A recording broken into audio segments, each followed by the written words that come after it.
नमस्कार, हमारे चैनल में आपका स्वागत है। मैं हूं रामचंद्र मौर्य। साथियों, आज का और कल का दिन 17 और 18 जुलाई ऐतिहासिक होने जा रहा है, क्योंकि इस दिन 2024 के लोकसभा चुनाव की पृष्ठभूमि तैयार हो रही है। दोनों महाशक्तियां कांग्रेस और भारतीय जनता पार्टी अपनी अपनी बैठकें सुनिश्चित की हैं। कांग्रेस ने बंगलौर में और भारतीय जनता पार्टी ने एनडीए की बैठक दिल्ली में करने के लिए सोच रखी है। पिछले 10 सालों में एनडीए की शायद ही कोई बैठक हुई हो, एक भी बैठक नहीं हुई, ऐसा सुनने में आ रहा है। लेकिन जिस दिन कांग्रेस की बैठक, अभी इसका नाम नहीं रखा गया है, हालांकि कांग्रेस का जो पहले से संगठन था यूपीए था, गठबंधन यूपीए था, लेकिन अभी नए गठबंधन का कोई नाम नहीं दिया गया है। उम्मीद है कि पीडीए नाम दिया जाएगा, राष्ट्रभक्त जनतांत्रिक गठबंधन। तो जिस दिन कांग्रेस ने 18 अक्टूबर को सुनिश्चित किया, 18 जुलाई को सुनिश्चित किया बंगलौर में बैठक, उसी दिन दिल्ली में 18 अक्टूबर को एनडीए की बैठक। इसके पहले कब बैठक हुई है कुछ भी पता नहीं है। भारतीय जनता पार्टी के और भी संगठन हैं, मार्गदर्शक मंडल एक है, उसकी कितनी बैठकें हुई कुछ नहीं पता है। जब से मार्गदर्शक मंडल बना है तब से उसका नाम ही भुला दिया गया है। एनडीए का भी नाम भुला दिया गया था, और भारतीय जनता पार्टी 2019 में जब 303 सीटें लेकर के अकेले दम पर आई थी तो एनडीए नाम मात्र का रह गया। लेकिन अब एनडीए को खोज करके ढूंढा जा रहा है। जो पार्टियां उन्हें छोड़ करके चली गई थी उनके पीछे लगी हुई है भारतीय जनता पार्टी, और उन्हें पटाने फुसलाने में लगी हुई है। राजभर को पटाना, पासवान को पटाना, मांझी को पटाना, उपेंद्र कुशवाहा को पटाना, इसमें तो वो कामयाब हो गए हैं, लेकिन अकाली दल को नहीं पटा पा रहे हैं। और जनता दल यूनाइटेड यानी नीतीश कुमार की पार्टी का तो असंभव है पटना अब, क्योंकि इन्होंने ही विपक्ष की भूमिका तैयार की है। विपक्ष के गठबंधन को तैयार करने के लिए कांग्रेस को तैयार किया है। ऐसे में यह समझा जा सकता है कि जो काम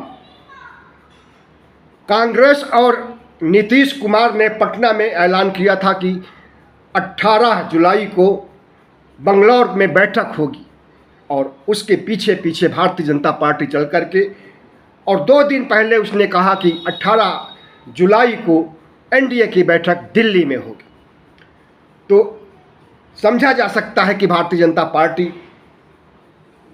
कितना डरी हुई है, और उसकी मनोवैज्ञानिक हार भी इससे देखने को लग रही है कि वो दिमागी रूप से परेशान है, हताश है। और जो काम कांग्रेस कर रही है, जनता दल यूनाइटेड और तमाम पार्टियां मिलकर के कर रही हैं, उसी काम को भारतीय जनता पार्टी करने के लिए उनकी देखा देखी कर रही है। तो जाहिर है कि भारतीय जनता पार्टी मनोवैज्ञानिक रूप से हार चुकी है अभी भी, और जब चुनाव होगा तो भी इसकी क्या परिणति होगी वो तो सामने ही आएगा 9 महीनों के बाद। भारतीय जनता पार्टी एक ऐसी पार्टी है जो कि अपने संगठन को ही तोड़ना चाहती है, अपने एनडीए को ही तोड़ना चाहती है, और इसी क्रम में जनता दल यूनाइटेड उनसे अलग हुआ, इसी क्रम में अकाली दल अलग हुआ, और इसी क्रम में उनके एनडीए से कई बड़ी शक्तियां निकल करके छिटक गई। आज उन्हें फिर से मनाने की कवायद की जा रही है, और कांग्रेस के गठबंधन से ज़्यादा मजबूत गठबंधन बनाने की कोशिशें हो रही हैं। लेकिन क्या इसमें कामयाबी हो पाएगी? भारतीय जनता पार्टी की जितनी भी सहायक पार्टियां या गठबंधन हैं, उसमें एक भी मुख्यमंत्री का नाम बताइए आप, नहीं मिलेगा। लेकिन कांग्रेस के गठबंधन में जितनी भी पार्टियां हैं उसमें 7 से अधिक वर्तमान मुख्यमंत्री हैं। वो चाहे तमिलनाडु के स्टालिन हो, बिहार से नीतीश कुमार हो, झारखंड से हेमंत सोरेन हो, बंगाल से ममता दीदी हो, सबके सब मुख्यमंत्री हैं। दिल्ली से अरविंद केजरीवाल, 8 से भी ज़्यादा मुख्यमंत्री कांग्रेस के गठबंधन में हैं, और भारतीय जनता पार्टी के गठबंधन में एक भी मुख्यमंत्री आपको नहीं मिलेगा। जो गठबंधन का हिस्सा हो और वर्तमान में उसकी सरकार हो। भारतीय जनता पार्टी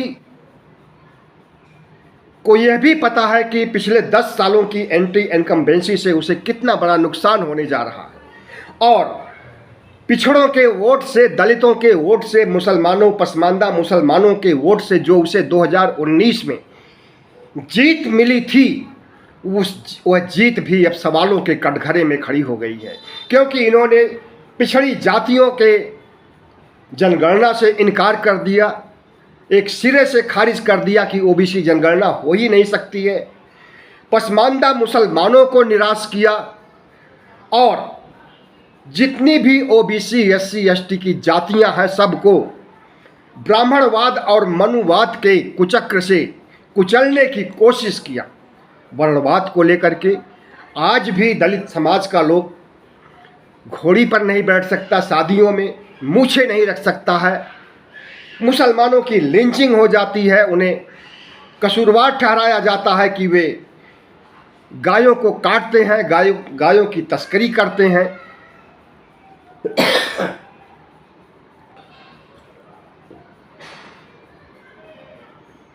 अफवाह के नाम पर कत्लेआम कर दिया जाता है। तो इस तरह से भारतीय जनता पार्टी का वोट बैंक पिछड़ा भी पीछे खिसक गया है। भारतीय जनता पार्टी को वोट नहीं देना चाहता है पिछड़ी जातियों के लोग, इसलिए कि नहीं उनकी जनगणना नहीं कराई जा रही है। दलित समाज के लोग इसलिए नहीं कि उनकी वही स्थिति आज भी मौजूद है जो कांग्रेस के शासनकाल में पहले थी। उनके साथ अत्याचार वैसे ही हो रहा है जैसे कि पहले होता था, बल्कि यूं कहें कि मनुवादी सोच, मनुवादी विचारधारा भारतीय जनता पार्टी के समय में इतना ज़्यादा बढ़ गई है कि 2000-4000 साल पहले की अस्पृश्यता की नीति, छूत की नीति और दलित जातियों को सम्मानपूर्वक न जीने देने की उनकी प्रतिबद्धता आज भी रंग ला रही है और वह उसी प्रतिबद्धता से खौफ खा करके दलित जातियां भी भारतीय जनता पार्टी के साथ नहीं आना चाहती हैं। और सच पूछिए तो दलित जातियां अब उसे ही चुनेंगी जो दलित समाज से, दलित कम्युनिटी से आया हुआ बड़े जनाधार का नेता होगा, छोटे जनाधार का नहीं। उदयराज जैसे या भारतीय जनता पार्टी की जेबी संस्थान जो कि अपने को दलित कहती हैं, उनके साथ इस देश के मतदाता नहीं जाने वाले हैं। इस देश के मतदाता जाएंगे, दलित मतदाता तो या तो वो मायावती के साथ जाएंगे, उत्तर प्रदेश के मतदाता, और या तो मल्लिकार्जुन खड़गे जो कि दलित समाज से आते हैं और कांग्रेस के अध्यक्ष हैं, उनके साथ जाएंगे। लेकिन जब दलित समाज को मायावती का इतिहास याद आता है और मायावती पिछले 2-3 सालों से किस तरह से डरी हुई है और राजनीति की मुख्य धारा से गायब हैं, घर में बैठ करके ट्वीट करती हैं और भारतीय जनता पार्टी को मूक समर्थन देती हैं, तो ऐसे में यही समझा जा रहा है कि दलित वोट जो कि 2022 में मायावती से बिखर गया था, वो अब कांग्रेस के पाले में जा रहा है, क्योंकि कांग्रेस के नेता मल्लिकार्जुन खड़गे एक भावी प्रधानमंत्री के रूप में देखे जा रहे हैं। तो जाहिर है कि एनडीए में लगभग 21 पार्टियां हैं और अभी जो विपक्षियों का गठबंधन तैयार होने जा रहा है, इसमें 26 पार्टियां शामिल हो गई हैं। 23 जून को पटना बैठक में सिर्फ 15 पार्टियां थीं विपक्ष की जो कि इसमें शामिल थी, लेकिन बंगलौर की बैठक में आज 26 पार्टियां शामिल हो रही हैं और ये पार्टियां, नई पार्टियां जो शामिल हुई हैं, ज़्यादातर दक्षिण भारत की, पूर्वोत्तर की हैं। और भारतीय जनता पार्टी के एनडीए की संख्या लगभग 30 के आसपास थी और भारतीय जनता पार्टी ने अपने प्रयासों के द्वारा ओम प्रकाश राजभर, उपेंद्र कुशवाहा, मांझी जैसे, पासवान जैसे लोगों को इकट्ठा किया, तब इनकी संख्या जाकर के 21 हो रही है और पहले इसी एनडीए की संख्या 30 से ज़्यादा थी। तो जाहिर है कि अब दो गठबंधन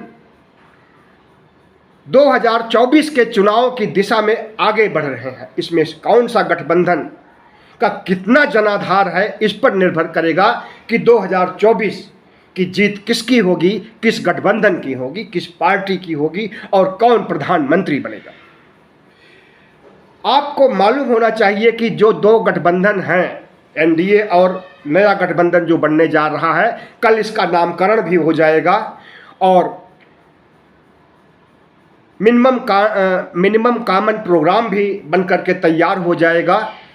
उसके बाद भारतीय जनता पार्टी के अंदर कैसी खलबली मचती है, मिनिमम कॉमन प्रोग्राम में क्या क्या चीज़ें शामिल की जाती हैं, इस पर निर्भर करता है।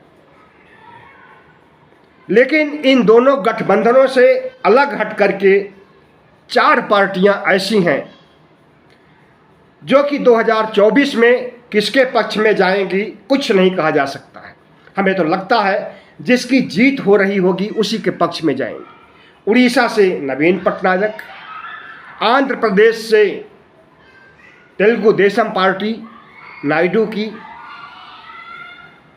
और तेलंगाना से BRS केसीआर की पार्टी।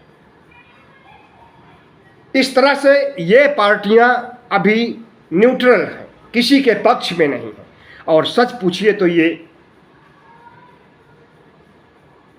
साम दाम दंड भेद और केंद्रीय एजेंसियों से डरी हुई हैं पार्टियां हैं, इसलिए ये न तो मोदी के समर्थन में और न कांग्रेस के समर्थन में, वैसे अंदरूनी तौर पर मोदी के समर्थन में ही खड़ी हैं ये पार्टियां।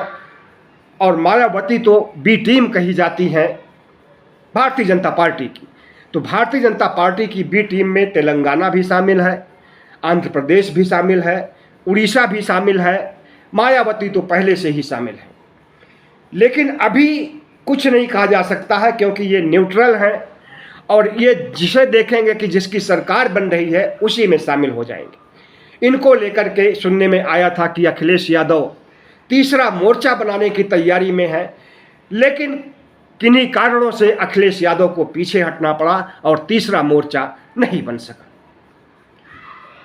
तो साथियों, जो कुछ हो रहा है भारत की राजनीति में इन 2 दिनों में 17 और 18 जुलाई को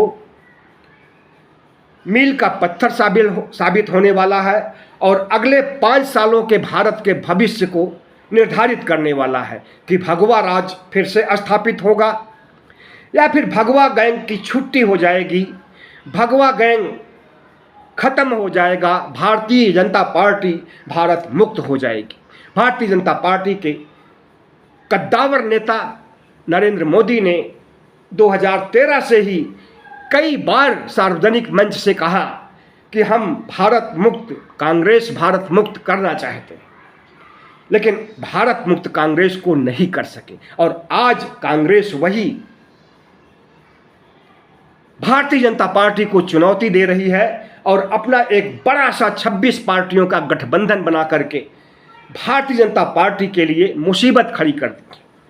बंगलौर की बैठक तो एक बहाना है, दरअसल भगवा गैंग को हराना है, आरएसएस को हराना है, बीजेपी को हराना है, मोदी शाह को हराना है और तानाशाही सरकार को हराना है।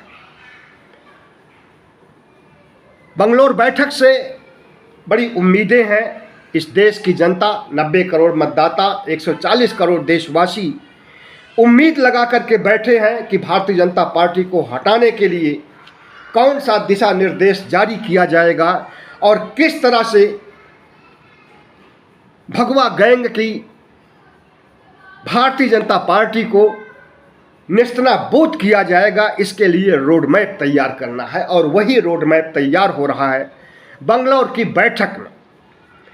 और इससे भारतीय जनता पार्टी बुरी तरह से सहमी हुई है। कुछ समय पहले नरेंद्र मोदी ने कहा था संसद भवन में कि एक अकेला सब पर भारी, और भारतीय जनता पार्टी और उसकी आईटी सेल ने इसका खूब बढ़ चढ़ करके प्रचार किया था और 56 इंच के सीने का और नरेंद्र मोदी को विश्व गुरु का तमगा दे करके विश्व में भारत का डंका पीटने की बात कहा था। लेकिन वही एक अकेला सब पर भारी जो कि सर्वशक्तिमान नरेंद्र मोदी हैं, आज उनकी ऐसी स्थिति हो गई है कि गठबंधन के लिए छोटी छोटी पार्टियां ढूंढ रहे हैं और वो पार्टियां नहीं मिल रही। जो टूट करके पार्टियां गई हैं वो वापस नहीं आ रही हैं और विपक्ष के गठबंधन को देख करके खलबली मची हुई है भारतीय जनता पार्टी के बीच, आरएसएस के बीच और तमाम हिंदू संगठन जो अपने को मनुवादी संगठन कहते हैं, हिंदू राष्ट्र बनाने वाले संगठन, सब के सब यही चाहते हैं कि फिर से भगवा राज कायम हो और 2025 में भारत को हिंदू राष्ट्र घोषित किया जाए कि 2025 में आरएसएस के 100 साल पूरे होने जा रहे हैं। लेकिन हिंदू राष्ट्र बनने का सपना तो दूर, रामराज भी नहीं स्थापित किया जा सकता है। और जहाँ तक ये राम मंदिर का, कृष्ण मंदिर का सवाल है, तो इसके बारे में हम नहीं कह रहे हैं, कांग्रेस के लोग नहीं कह रहे हैं, विपक्ष के लोग नहीं कह रहे हैं, आरएसएस खुद ही कह रहा है कि मोदी मैजिक गायब हो चुका है।